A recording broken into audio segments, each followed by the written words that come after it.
আসসালামু আলাইকুম প্রিয় দর্শকবৃন্দ।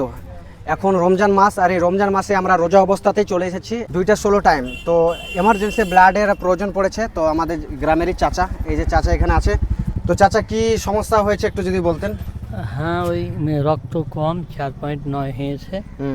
আর এখন গরুর রক্তের দরকার, হ্যাঁ, রক্ত এমার্জেন্সি প্রয়োজন। হ্যাঁ, তো আমরা চলে এসেছি এই কান্ধি হসপিটালে। দেখতেই পাচ্ছেন এটা নিউ করেছে।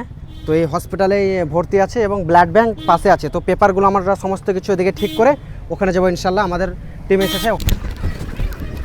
তো আলহামদুলিল্লাহ সুম্মা আলহামদুলিল্লাহ, অবশেষে আমাদের গ্রামের যুবক সে রক্ত দিয়ে একজনের প্রাণ বাঁচালো, আর সেটা হচ্ছে আমাদের গ্রামের মানা চাচার স্ত্রীর। তো আলহামদুলিল্লাহ, আমাদের ভিডিও করার একটাই টার্গেট, অন্য মানুষকে যেন সাহায্য করতে উৎসাহিত হয়। উৎসাহিত করার জন্যই আমাদের খাস করে এই ভিডিওটা তৈরি করা। তাই আপনারা যত পারেন ভিডিওটি শেয়ার করে ছড়িয়ে দেন, যাতে এই রমাদান মাস এখন অনেক বাকি। রমজান মাসে অনেক মানুষ অসুস্থ হয়ে যায়, কারণ সারাদিন উপোস রাখে, সারাদিন রোজা রাখে। রোজা রাখার পরে অনেক মানুষের মাথা ঘুরে পড়ে যায়, রক্ত শূন্যতা হয়ে যায়, রক্ত কমে যায় শরীরে। এই কারণে হয়তো অনেক মানুষের রক্তের প্রয়োজন পড়তে পারে।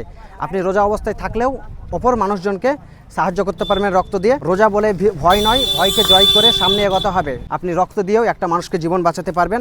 ওপরবেলা তো জীবন দেয়, কিন্তু আপনার মাধ্যমে আপনি ওসিলা হয়ে অন্য মানুষকে জীবন বাঁচাতে পারবেন।